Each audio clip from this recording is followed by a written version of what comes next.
एक बार की बात है, एक बहुत बड़ा नेता एक साधु के छोटे से आश्रम में गया। उसने साधु के बारे में बहुत कुछ सुना था कि वह बहुत पहुँचे हुए हैं। उसने सोचा क्यों ना मैं भी जाकर देखूं। जब वो आश्रम में गया तो वहाँ पर एक छोटा सा कमरा था जहाँ पर एक कालीन बिछा हुआ था। उस कालीन पर कुछ लोग बैठे थे और साधु सामने बैठे थे। तभी नेता वहाँ पहुँचा और उसने जाते ही साधु से बोला कि कुछ पूछने आया हूँ, मुझे पहले बता दीजिए। साधु ने कहा आप थोड़ी देर रुकें, पहले इन सबको बता दूँ तब आपको बता दूँगा। तब तक आप चाहे तो यहाँ बैठ सकते हैं। यह बात सुनकर नेता गुस्सा हो गया और नेता ने उस साधु से कहा तुझे पता भी है मैं कौन हूँ?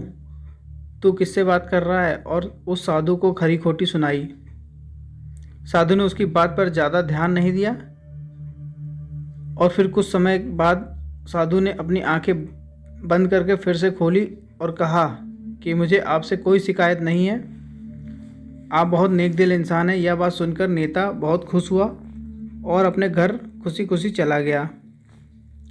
शाम को पिता से सारी बातें बताई कि आश्रम में क्या क्या हुआ।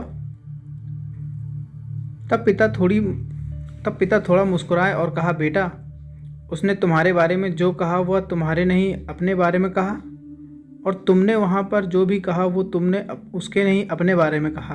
पिता समझाते हुए बोले बेटा, यह सब नज़र और सोच का फ़र्क है। यही बात वेदों में भी कही गई है कि यथा दृष्टि तथा सृष्टि। यह दुनिया तुम्हें वैसी नहीं दिखती जैसी यह दुनिया है, यह दुनिया वैसी दिखती है जैसे तुम हो। जिसकी नज़र जैसी है उसके लिए यह दुनिया वैसी ही है। तो अगर तुम अपनी दुनिया को बदलना चाहते हो तो उसका सिर्फ एक तरीका है, अपनी नज़र को बदलो। तो दोस्तों कैसी लगी ये कहानी? और अधिक कहानी सुनने के लिए इस चैनल को सब्सक्राइब